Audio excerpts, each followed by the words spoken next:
एसडीटीए भागलपुर आप सभी मित्रगणों का हार्दिक अभिनंदन। देखते हैं ईवीएस मैराथन कक्षा में प्रमुख तथ्य सिल्वर आयोडाइड का प्रयोग कृत्रिम वर्षा करवाने के लिए। जैसे फिल्मों में आपने देखा होगा वर्षा नहीं भी है, वर्षा करवाया जाता है। तो सिल्वर आयोडाइड अर्थात Ag आयोडाइड Agi होगा, सिल्वर आयोडाइड। प्लेटिनम को सफेद सोना कहा जाता है, सफेद सोना platinum. Nitrous oxide N2O, nitrous oxide को हंसाने वाली gas, laughing gas. Neon gas भरा होता है किसमें? फ्लोरोसेंट बल्ब में, ट्यूबलाइट वगैरह में, ट्यूब में। टेफ्लॉन का उपयोग नॉन स्टिक बर्तन बनाने में होता है, नॉन स्टिक जो चिपकता नहीं है। एथिलीन एसिटिलीन गैस, एसिटिलीन यानी कैल्शियम कार्बाइड से निकलती है।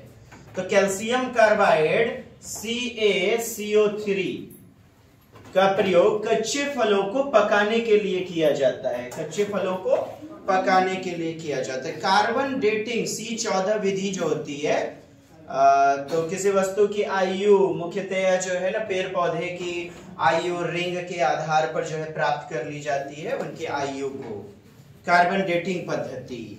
आइए देखें ऊर्जा के ट्रेडिशनल स्रोत, सोर्स, परंपरागत, जो कि बहुत लंबे समय से उपयोग हो रहा है, जैसे पवन ऊर्जा, जैसे पेट्रोल का इस्तेमाल, लकड़ी वगैरह, कंडे का इस्तेमाल। तो परंपरागत स्रोत हैं, परंपरागत कोयले का उपयोग कर रहे हैं। ऊर्जा के गैर परंपरागत स्रोत, नॉन ट्रेडिशनल सोर्स, बोले तो जो लंबे समय से नहीं कुछ समय से प्रयोग हो रहे हैं। ऊर्जा के गैर परंपरागत स्रोत जिनका उपयोग कुछ ही समय से हो रहा है, जैसे सौर ऊर्जा, भूतापीय ऊर्जा। नेक्स्ट देख लेते हैं। अच्छा, ये कैल्शियम कार्बाइड CaC2 होता है, CaC2 याद रखें, कैल्शियम कार्बाइड। आगे बढ़े तो सौर ऊर्जा, जैसे सौर प्लेट वगैरह का इस्तेमाल जो है ना कुछ हाल फिलहाल से हो रहा है, सौर ऊर्जा। भूतापीय जियोथर्मल एनर्जी, परमाणु संयंत्र वाली ऊर्जा। जियोथर्मल एनर्जी कैसे? जैसे कि ज्वालामुखी फटता है, जैसे बहुत सारे ज्वालामुखी से प्रकाश उत्सर्जित होता रहता है, उनसे उद्गार होते रहता है, तो उनका इस्तेमाल ऊर्जा के रूप में कर लिया जाता है। परमाणु ऊर्जा, ऊर्जा के नवीकरणीय स्रोत, न्यूएबल। ऊर्जा के नवीकरणीय स्रोत उन को कहा जाता है जिनसे एक बार उपयोग करने पर दोबारा उपयोग किया जा सकता है, जिनको नया बनाया जा सकता है, उसका भंडारण समाप्त नहीं होता, प्रदूषण नहीं होता है। जैसे सूर्य ऊर्जा, पवन ऊर्जा, जल विद्युत ऊर्जा समाप्त नहीं होने वाले, जिनका उपयोग बार बार किया जा सकता है, दोबारा उपयोग किया जा सकता है। ऊर्जा के अनवीकरणीय स्रोत, ऊर्जा के अनवीकरणीय संसाधन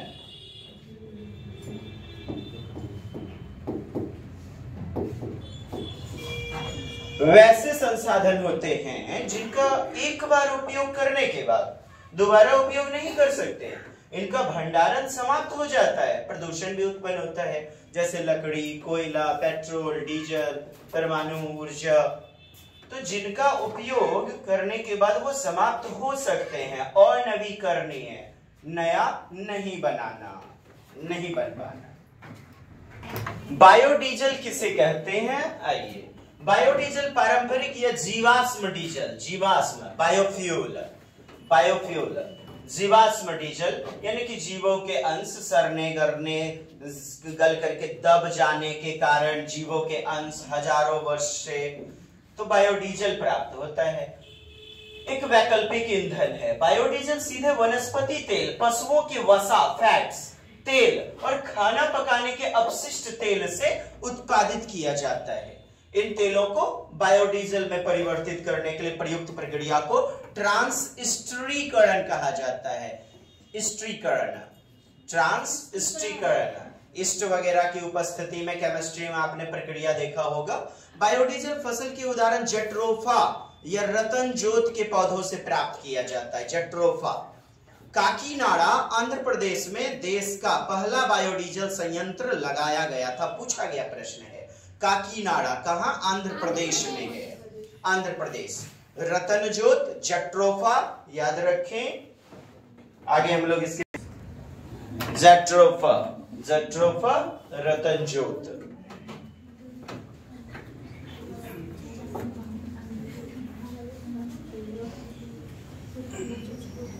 तो क्या किया जाता है?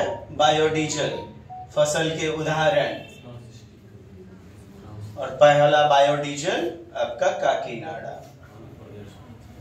चलिए अब देखा जाए पेट्रोलियम, कच्चा तेल। यह गाढ़े रंग का काला बदबूदार द्रव होता है, काले रंग का गाढ़ा बदबूदार द्रव होता है। यह जमीन के नीचे वनस्पतियों एवं जीव जंतु के दबने से बनता है, सड़ने, गलने से, दबने से। इससे कई सारे उत्पाद मिलते हैं, जैसे मोम मिलता है, याद रखें। स्नेहक बोले तो ग्रीस, डीजल, पेट्रोल, मिट्टी का तेल, पेट्रोल और गैस, इसलिए इसको काला या तरल सोना कहा जाता है।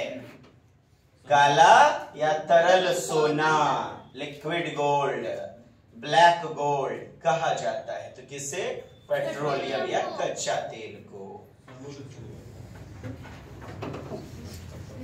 वहां भी संयंत्र लगा करके प्राप्त कर लिया जाता है।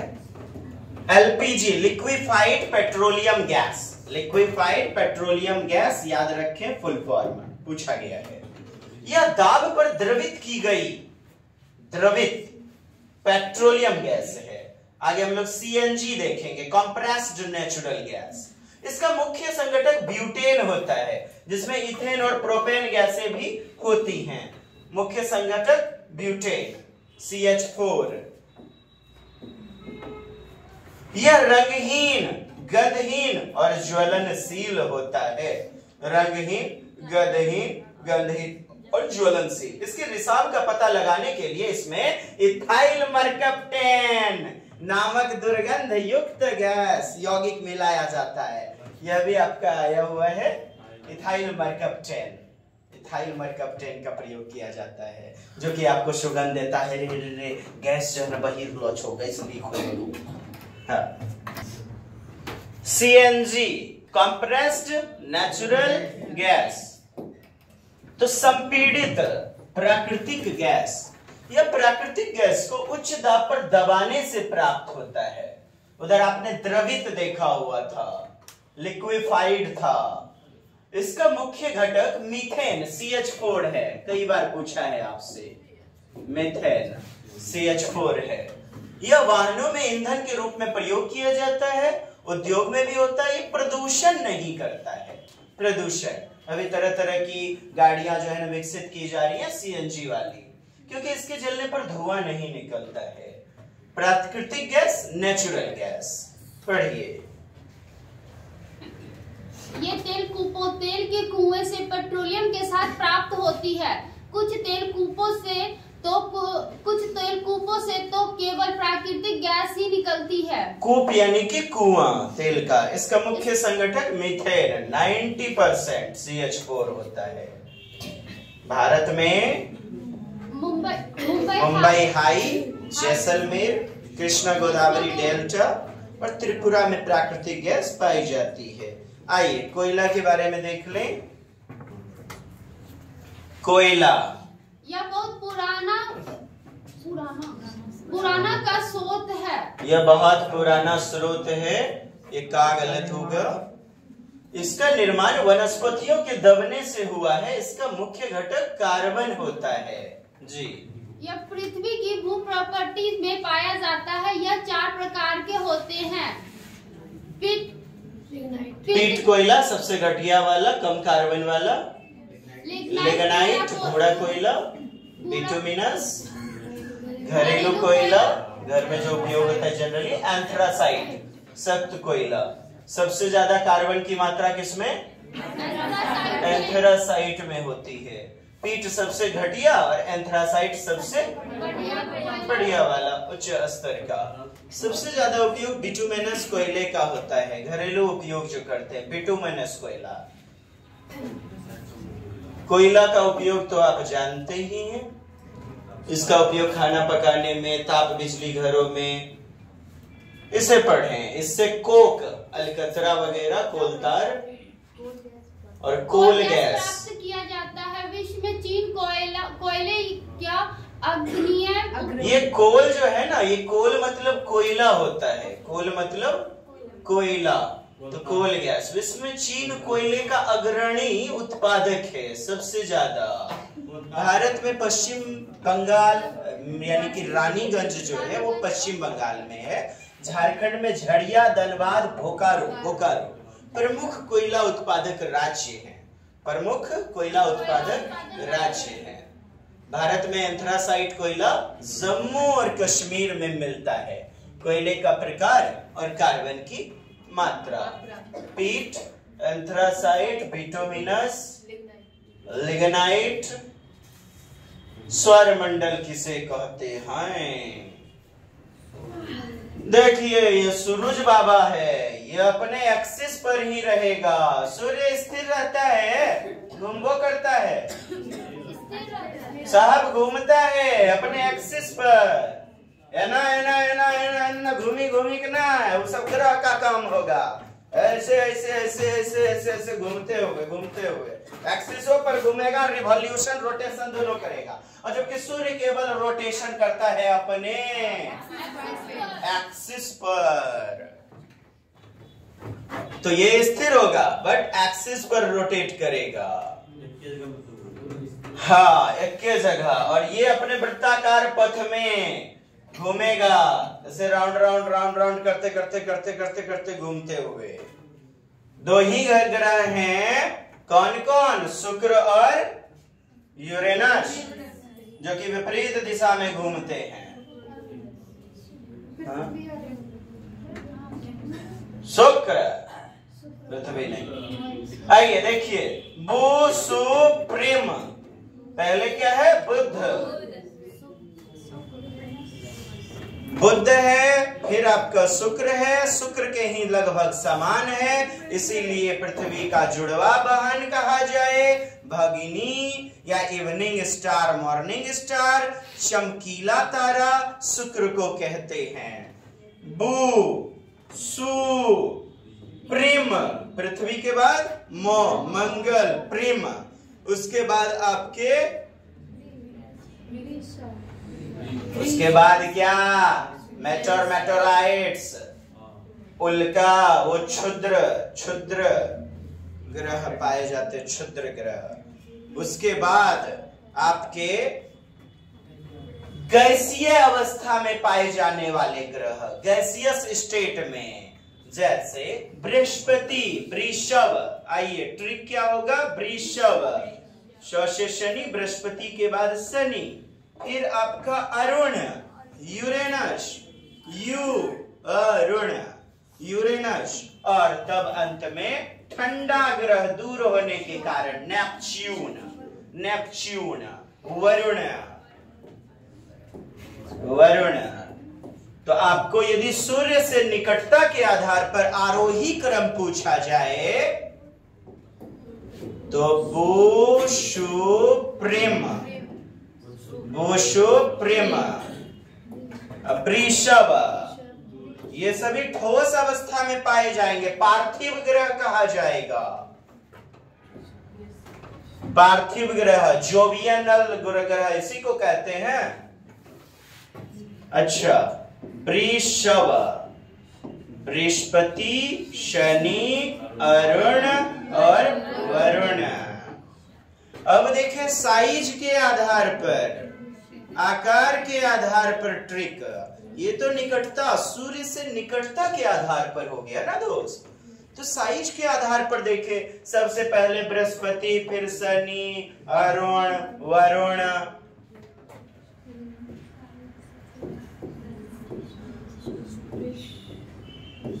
वृषभ, प्रिशुम्बु,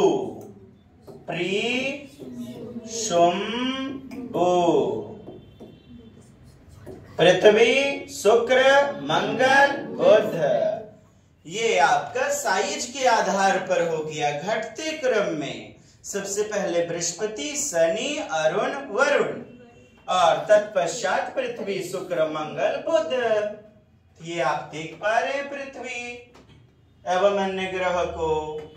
ये सूर्य बाबा आपका। अगले पड़ाव की ओर बढ़ते हैं। तो सूर्य भी तो पूरब से पश्चिम घूमेगी ना। शुक्र और यूरेनस यानी अरुण वो पूरब से पश्चिम डायरेक्शन में घूमते हैं। अच्छा, ये जो नजदीकी 4 ग्रह हैं इन्हें आंतरिक ग्रह कहा जाएगा, पार्थिव ग्रह। और गैसीय आप समझ रहे हैं, उन बाहर वाले चारों को सौरमंडल किसे कहते हैं? पढ़िए सिंह मैडम। आकाश गंगा में सूर्य और उनके चारों ओर चक्कर लगाने वाले ग्रह, उपग्रह, उल्काओं और क्षुद्र ग्रहों के समूहों को सौरमंडल कहते हैं। सौरमंडल में सूर्य और सभी खगोलीय पिंड गुरुत्वाकर्षण बल द्वारा एक दूसरे से बंधे होते हैं। गुरुत्वाकर्षण बल के द्वारा सौरमंडल में कुल 8 ग्रह और उनके 172 ज्ञात उपग्रह जो सैटेलाइट हैं, जैसे पृथ्वी का एकमात्र प्राकृतिक वाला आपका वो क्या बोलते हैं, अरे नाम लीजिए ना यार, विचारों के अभाव में भाषा नहीं निकल रही है ना, विचार का भारी प्रभाव पड़ गया। मून 172 ज्ञात वाले उपग्रह, बौने ग्रह और अरबों छोटे पिंड शामिल हैं। आकार में बहुत 5 छोटे होने के कारण प्लूटो को ग्रह की श्रेणी से बौने ग्रह की श्रेणी में गिना जाता है और दूसरे की मतलब ऑर्बिट में कक्षा में प्रवेश कर जाता था, इसलिए निकाल दिया गया। कब? 2006 ईस्वी में। सौरमंडल में कुल 8 ग्रह हैं जिनके नाम निम्नलिखित हैं, आपने देख लिया। बुध वगैरह सबसे नजदीकी सबसे छोटा ग्रह होगा। बुध ग्रह मरकरी, यह सूर्य से सबसे नजदीकी और सबसे छोटा ग्रह है।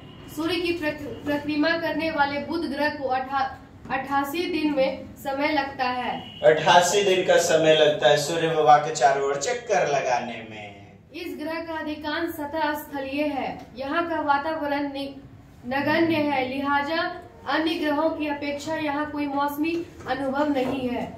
हाँ, जल वगैरह अन्य। शुक्र ग्रह भोर का तारा, सांझ का तारा कहेंगे इसे हम। पृथ्वी की बहन भी कहा जाता है, पृथ्वी की बहन।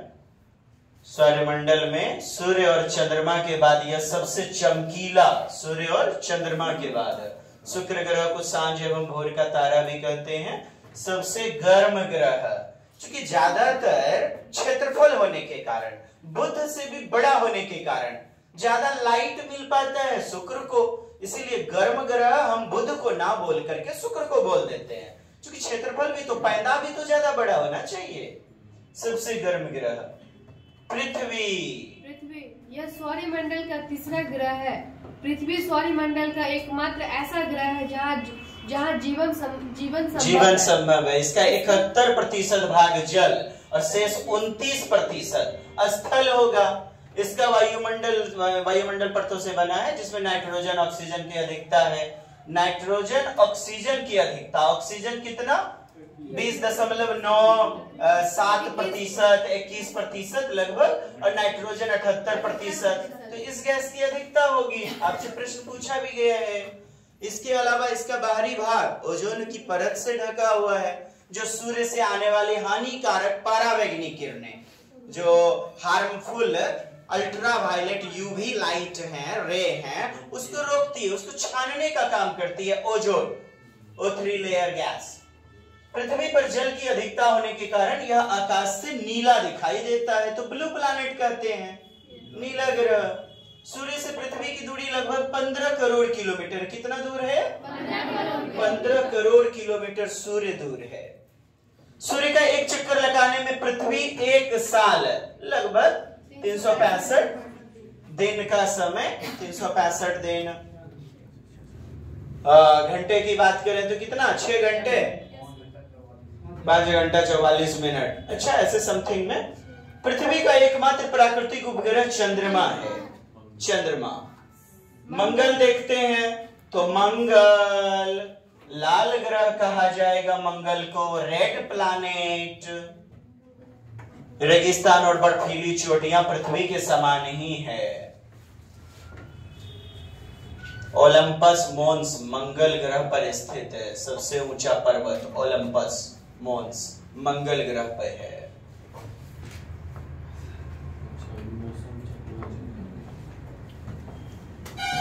पृथ्वी की तरह यहां भी जीवन संभव हो सकता है, मे बी। बृहस्पति देखें, गैसियस ग्रह, जुपिटर। दूरी के आधार पर यह सूर्य से 5वां ग्रह है। जुपिटर सौरमंडल का सबसे बड़ा ग्रह है। इसका द्रव्यमान सौरमंडल के अन्य ग्रहों के कुल द्रव्यमान का 2.5 गुना तथा सूर्य से 1000वें भाग के बराबर है। इस ग्रह का नाम रोमन सभ्यता ने अपने देवता जुपिटर पूछा गया है। रोमन सभ्यता, रोमन सिविलाइजेशन के अपने देवता जुपिटर के नाम पर रखा था। इस ग्रह के 79 उपग्रह है। सौरमंडल में सबसे बड़ा उपग्रह नाम गैनीमेड, इसी का सैटेलाइट है, उपग्रह है गैनीमेड, जो बृहस्पति का ही ग्रह है, उपग्रह है बृहस्पति का ही। तो सबसे बड़ा याद रखेंगे गैनीमेड। शनि देखें, सैटर्न। दूरी के आधार पर यह छठा तथा पूरे सौरमंडल का दूसरा सबसे बड़ा ग्रह है। सौरमंडल में सबसे ज्यादा उपग्रह 82 इसी ग्रह के हैं। हाँ 82 सबसे ज्यादा। उधर तो आपने 79 देखा। और टाइटन सबसे बड़ा उपग्रह इसका है, टाइटन। टाइटन घड़ी जो पहनते हैं, इस ग्रह को गैलीलियो गैलीलियाई ने दूरबीन की खोज की थी ना, गैलीलियो गैलीलियाई, तो दूरबीन से देखा था इसको। इसकी खोज प्राचीन काल में ही हो गई थी। शनि ग्रह की रचना है 75% हाइड्रोजन और 25% हीलियम गैस है। जल, मीथेन, अमोनिया और पत्थर यहाँ बहुत कम मात्रा में पाए जाते हैं। ठीक। अरुण देखें, यूरेनस। तो यूरेनस, अरुण को यूरेनस भी कहते हैं। यह सूर्य के 7वां ग्रह है। यह दूरबीन द्वारा पाए जाने वाला पहला ग्रह था। यूरेनस प्रत्येक 84 पृथ्वी वर्षों में। चलिए ठीक है, नॉट सो इम्पोर्टेंट। अन्य मृदाकार तापीय प्रभाव बहुत कम होता है। यूरेनस के 27 ज्ञात उपग्रह हैं। इस उपग्रह के नाम अंग्रेजी नाटककार विलियम शेक्सपियर और लेखक अलेक्जेंडर पोप की कहानियों के पात्रों पर रखे गए हैं। वरुण, नेपच्यून। वरुण ग्रह को नेपच्यून भी कहा जाता है। नेपच्यून, ठीक है। व्यास के आधार पर यह सौरमंडल का चौथा द्रव्यमान के आधार पर तीसरा बड़ा ग्रह है। ठीक, हमने ट्रिक तो बता ही दिया हुआ है। इसके बाद क्रमशः शुक्र, पृथ्वी। सौरमंडल में चारों ग्रह ठोस रूप में है। इन्हें आंतरिक ग्रह भी कहा जाता है। किसे? बोसोप्रिम, अर्थात बुध, शुक्र, पृथ्वी, मंगल। बाह्य ग्रह कहा जाता है। बाह्य ग्रह किन्हें? बृहस्पति या बृहस्पति सादृश भी कहा जाता है। बृहस्पति सादृश, शनि, बृहस्पति, शनि, अरुण, वरुण, यानी कि वृषभ। सूर्य से दूरी के क्रम में देखा जाए तो निम्नलिखित होंगे बुसु, प्रेम और फिर वृषभ। पृथ्वी के प्रमुख आंतरिक हिस्से देखते हैं। देख पा रहे हैं आप? भूप्रपर्टी, ऊपरी मेंटल, निचला मेंटल, यहां तक आपका ये देखिए, ये आंतरिक वाला कोड, आंतरिक वाला कोड। ये वाला भाग मेंटल होगा ना? मेंटल नहीं, ये देखिए भू प्रॉपर्टी, ऊपरी मेंटल, निचला मेंटल, उसके बाद बाह्य कोड, ये आंतरिक कोड, यानी सेंटर वाला। तो 3 होते हैं, 3 परत पृथ्वी के। ये देखिए भू प्रॉपर्टी, अर्थ क्रस्ट और प्रवाल या प्रवार, कैविटी, और कोड आपका कोड। इसमें पूछा जाता है कि किसकी प्रधानता भू प्रॉपर्टी में रहती है, कैविटी, प्रवार में किसका, कोड में किसका प्रधानता रहता है? भू प्रॉपर्टी। तो लगभग 30 से 60 किलोमीटर तक मोटी। पृथ्वी के महत्वपूर्ण खनिज पदार्थ विभिन्न रूप यही मिलेंगे, जैसे पेट्रोलियम, कोयला, चूना पत्थर, धातुएं, लोहा, तांबा, सोना, बहुमूल्य रत्न, यहीं पर प्राप्त होते हैं। दूसरा परत है आपका प्रवाल या प्रवार। मैग्नीशियम सिलिकेट एवं लोहा प्राप्त होता है, तो इसे क्या कह देते हैं हम? सी में या सीमा, सीमा सिलिकॉन और मैग्नीशियम, सिलिकॉन और मैग्नीशियम की प्रधानता। पढ़िए प्रवार। प्रवार द कैविटी, यह सबसे मध्य का परत है जो भू प्रॉपर्टी से लगभग 2900 किलोमीटर की गहराई तक है। 2900 किलोमीटर, यह भी आपके 6 to 8 में आया हुआ है। यहाँ मुख्य रूप से मैग्नीशियम सिलिकेट एवं लोहा प्राप्त होता है। हाँ, सिलिकॉन वगैरह। आइए तीसरा कोड। यह पृथ्वी का सबसे भीतरी परत है और सबसे ज्यादा ऊष्मा इसी भाग में रहती है। अगर धातुओं की बात की जाए तो सबसे ज्यादा पिघला हुआ लोहा भी इसी भाग अर्थात कोर में पाया जाता है। पिघला हुआ लोहा वगैरह सब तरल में है, लगभग 5000 के करीब पाया जाता है। गर्माहट लगभग 5000 डिग्री सेल्सियस अर्थात कोर में पाया जाता है। कठोर भाग को चट्टान या सैल, चट्टाने कहते हैं, सैल। इससे उत्पत्ति के आधार पर 3 प्रकार में बांटा गया: आग्नेय चट्टाने, इग्नियस, अवसादी चट्टाने सेडिमेंट्री रॉक, और कायांतरित जो बदलती हैं अपना रूप, यानी अपना रूप बदलेंगी, कायांतरिक, मेटामॉर्फिक रॉक, मेटामॉर्फिक रॉक। चट्टानों के प्रकार: आग्नेय चट्टान, इग्नियस रॉक, अवसादी चट्टाने सेडिमेंट्री, कायांतरित चट्टाने मेटामॉर्फिक, रूप बदलने वाला। और यह है DTA भागलपुर। अच्छा लगे तो लाइक करें, शेयर करें, सब्सक्राइब करें, न तो जय जय श्री सीताराम। चट्टान, सैल, चक्र देखें किस प्रकार निर्माण।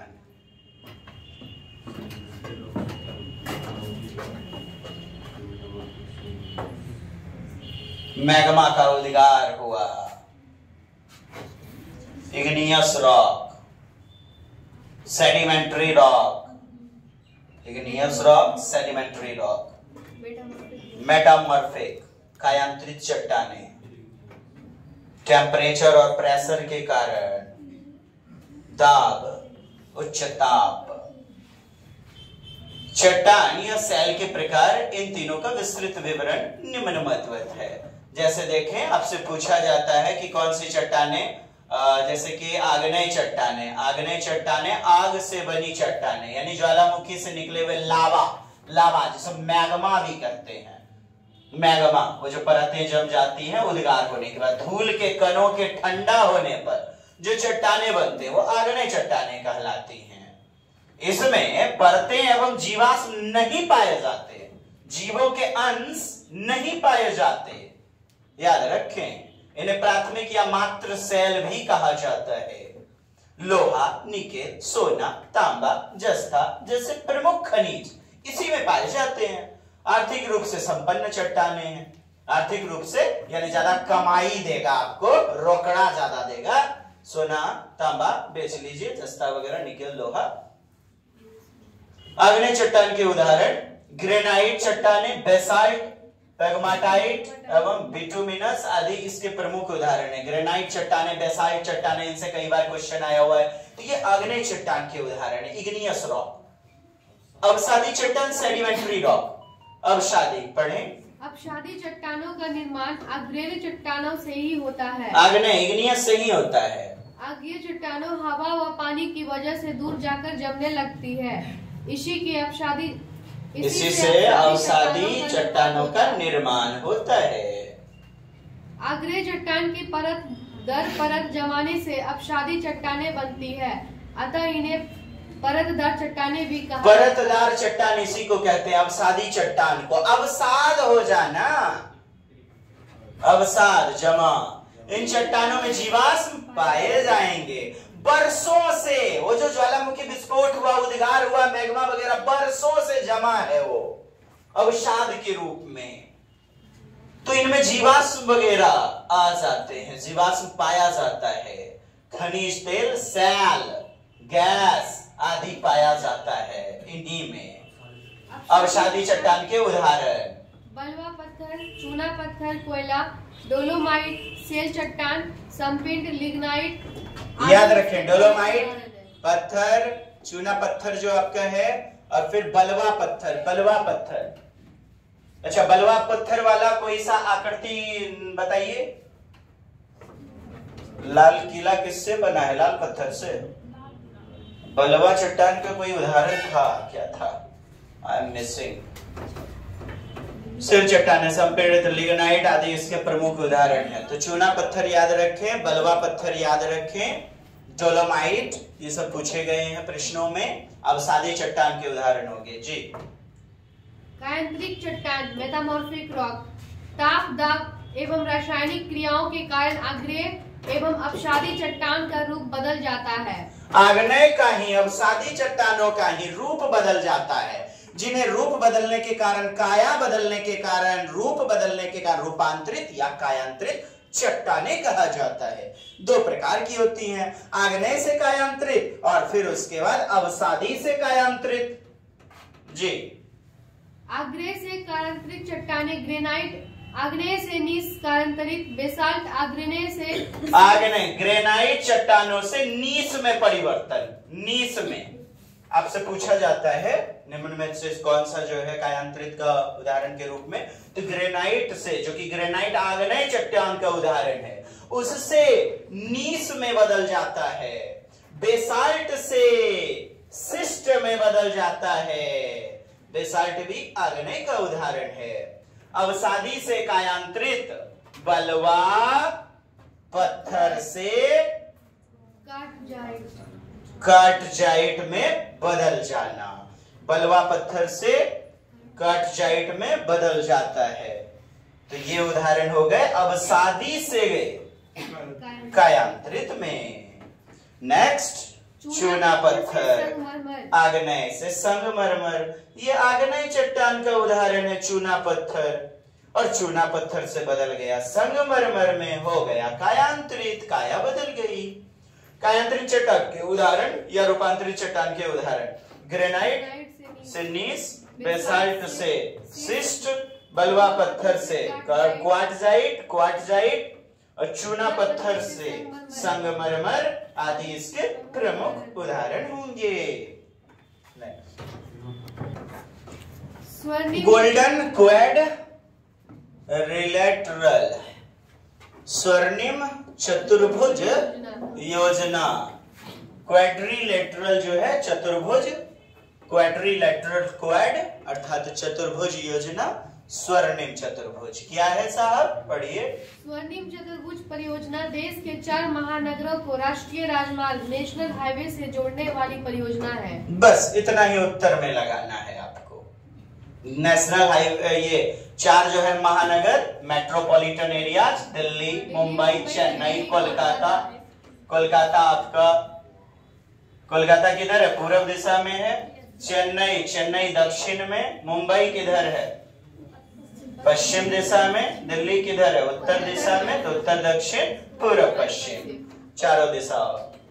स्वर्णिम चतुर्भुज, इसकी कुल लंबाई 5886।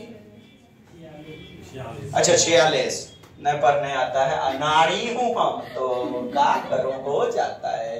13 राज्य से गुजरता है ये स्वर्णिम चतुर्भुज। कितने राज्यों से? 13 राज्यों से। नेक्स्ट देखें, स्वर्णिम चतुर्भुज योजना, न्यू दिल्ली आपका, मुंबई, चेन्नई, पश्चिम बंगाल, कोलकाता। कितने राज्यों से होकर गुजरती है? 13 राज्यों से। स्वर्णिम चतुर्भुज योजना जी। आगे बढ़े। प्रकाश वर्ष, लाइट ईयर। लाइट ईयर प्रकाश के द्वारा एक वर्ष में चली गई दूरी को प्रकाश वर्ष कहते हैं। ठीक है, प्रकाश की चाल जो है ना 3 लाख किलोमीटर प्रति घंटा या 3 × 10⁸ मीटर प्रति सेकेंड। इसी को हम ऐसे भी लिख सकते हैं, मीटर प्रति सेकेंड, यानी प्रति माइनस दे दिया हमने, मीटर प्रति second. 3 × 10 to the power 8 metre प्रति सेकेंड। इसको आप जब तोड़ेंगे ना तो ये 3 लाख, और किलोमीटर का 3 गो जीरो, किलोमीटर का 3 गो जीरो, तो 3 जीरो और 5 जीरो, 8 जीरो हो गया, 10 to the power 8। तो इस प्रकार से आपके प्रकाश का चाल पूछा जाए तो याद रखेंगे। पारसेक दूरी मापने की सबसे बड़ी इकाई होती है पारसेक। पारसेक देखें, एक प्रकाश वर्ष बराबर 9.46 into 10 to the power 12 metre. ये किलोमीटर हो जाएगा, किलोमीटर। मीटर में जो है ना ये 10 to the power 15 हो जाएगा मीटर में। 9.46 इंटू ये मीटर में जब जाएगा तो ये तो याद रखेंगे आपका।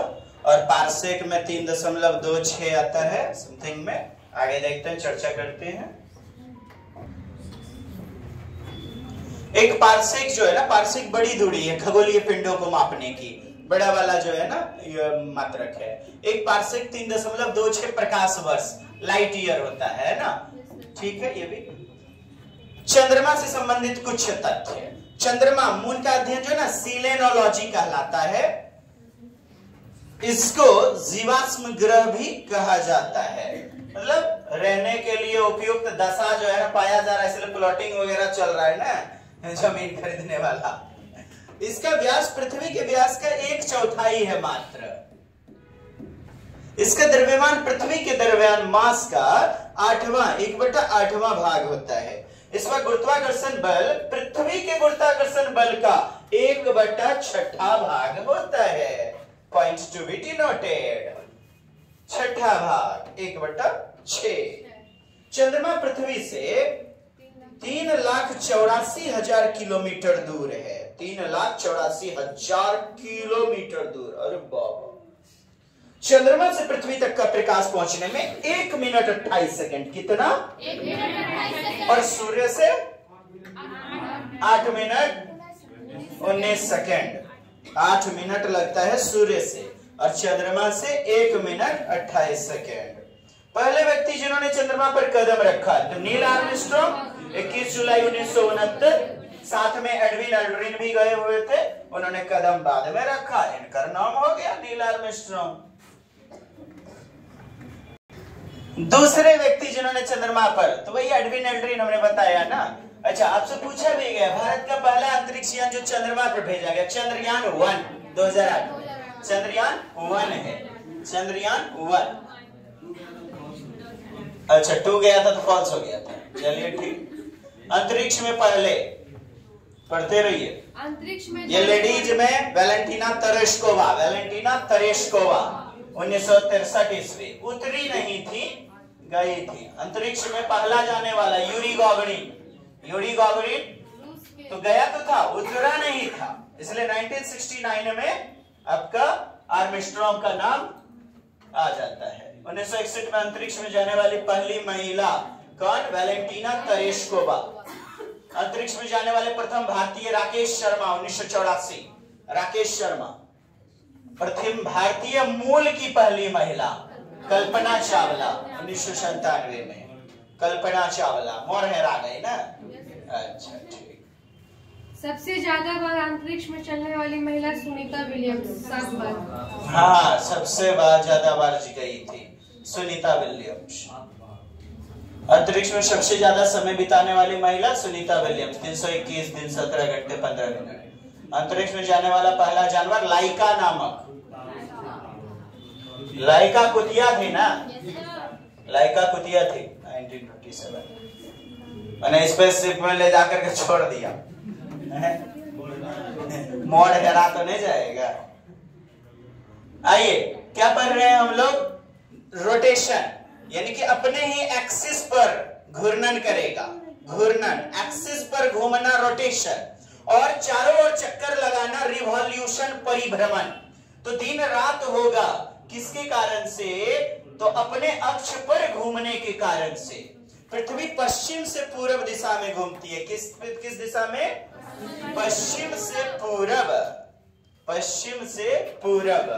और आपको बताया गया, आप जानते भी हैं कि शुक्र और यूरेनस अरुण ये जो है किस दिशा में घूमते हैं? पूरब से पश्चिम, पूरब से पश्चिम, पूरब से पश्चिम। यदि इधर हमारा उत्तर है तो ये दिशा किधर होगी? पूरब की तरफ, पूरब की तरफ, और ये पश्चिम की तरफ। तो घड़ी की पूरब से पश्चिम, घड़ी की विपरीत दिशा में कौन घूमेगी? पूरब से पश्चिम। चलिए ये है आपके, और ये पृथ्वी पश्चिम से पूरब। मतलब इन दोनों ग्रह को छोड़ दीजिए, बाकी सब ग्रह को घुमा दीजिए आप पश्चिम से पूरब डायरेक्शन में, वेस्ट टू ईस्ट डायरेक्शन में। पृथ्वी अपने अक्ष पर एक चक्कर पूरा करने में 23 घंटे 56 मिनट और 4 सेकंड लगाती है। 23 घंटे 56 मिनट और 4 सेकंड, लगभग 24 घंटे का समय लेती है। परिक्रमण देखें, वार्षिक गति जिसके कारण ऋतु परिवर्तन, मौसम परिवर्तन होगा, रिवॉल्यूशन, रिवॉल्यूशन परिभ्रमण।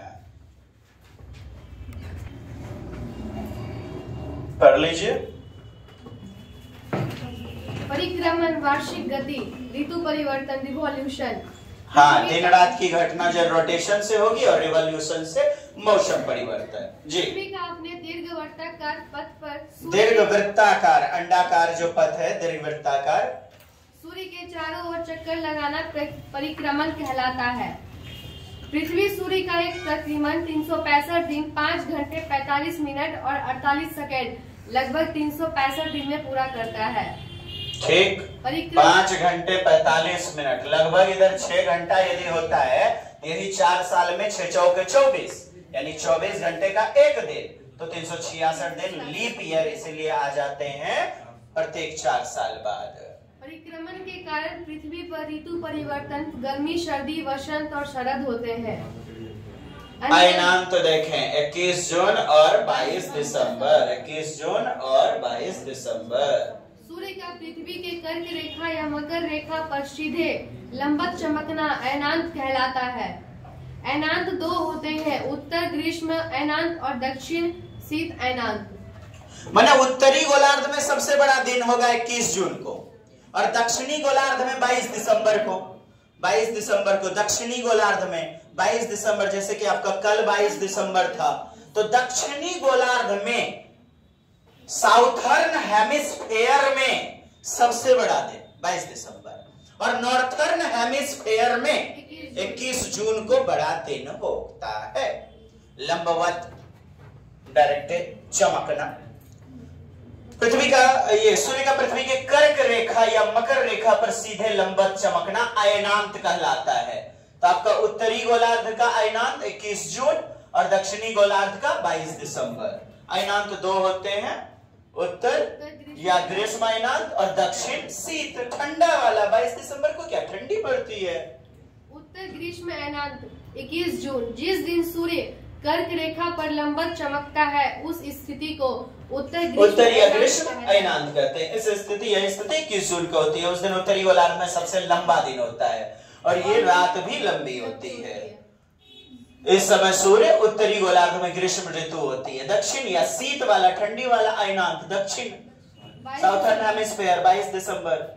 जिस दिन सूर्य मकर रेखा पर लंबवत चमकता है, उस दिन शीत, यह स्थिति 22 दिसंबर को होती है। इस दिन दक्षिणी गोलार्ध में दिन लंबा और रात छोटी होती है। इस समय दक्षिणी गोलार्ध में ग्रीष्म ऋतु होती है। दक्षिणी गोलार्ध में विश्व 22 मार्च और 23 सितंबर। यह देखिए विश्वा पर्व। इस दिन सूर्य भूमध्य रेखा पर लंबवत चमकता है। भूमध्य रेखा, बीचों बीच जो रेखाएं होती हैं, भूमध्य रेखा भूमि के मध्य से गुजरने वाली। इस दिन रात और दिन बराबर होते हैं। रात और दिन बराबर होंगे। कब? तो 22 मार्च को, और इधर आपका 23 सितंबर, दिन रात बराबर। 21 मार्च को उत्तरी गोलार्ध में वसंत विषुव होता है और दक्षिणी गोलार्ध में शरद विषुव। 23 सितंबर को उत्तरी गोलार्ध में शरद विषुव होता है और दक्षिणी गोलार्ध में वसंत विषुव। 6 महीने का दिन और रात। आइए भूकंप वगैरह देखते हैं। रिक्टर पैमाना, रिक्टर स्केल। रिक्टर पैमाना स्केल, इस यंत्र से भूकंप की तीव्रता मापी जाती है। इस यंत्र पर 0 से 9 तक अंक लिखे होते हैं। हाँ, 0 से 9 तक अंक लिखे हुए होते हैं। ये देखिए रिक्टर पैमाना आपका जो है रिक्टर 6 से 7 में जो है ना बिल्डिंगे वगैरह को प्रॉब्लम होने लग जाती है, क्षति होने लग जाता है 6 से 7, और 7 से ऊपर जो है ना विनाशकारी कहा जाता है। Building displaced from foundation, building तक उखड़ जाती हैं। रख के लिए राम रे।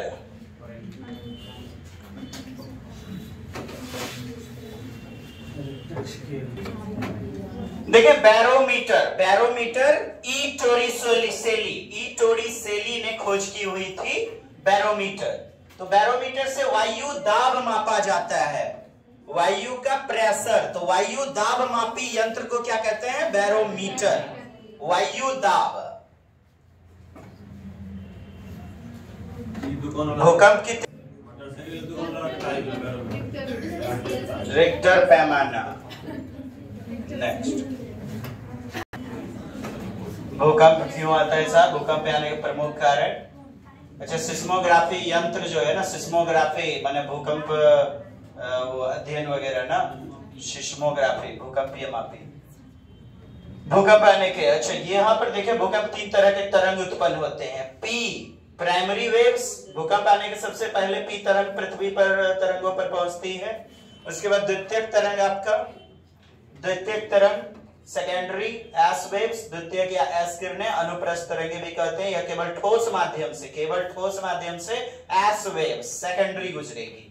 और एल वेव्स सरफेस, और एल वेव्स धरातलीय या लंबी तरंगों के नाम से पुकारी जाती है। लॉन्गिट्यूडनल वेव्स पुकारी जाती हैं, धरातलीय यानी कि ऊपर ऊपरी परत पर। चलिए साहब, पुनः मिलते हैं अगली दमदार कक्षा में। आज के लिए इतना ही। अच्छा लगे तो भर पेट गरिया देना है, ठीक है? मैंने लाइक शेयर सब्सक्राइब, नहीं तो फिर no no no no no, not अच्छा, नॉट अच्छा। चलिए जी, नमस्कार। ये देखते हैं ये कौन में हेडफोन लगेले है, कुछ नाम है, वही आपके राज दुलारे सत्यम भाई साहब। हाँ, मिलते हैं अगली दमदार कक्षा में। तब तक के लिए जय हिंद, जय भारत, वंदे मातरम।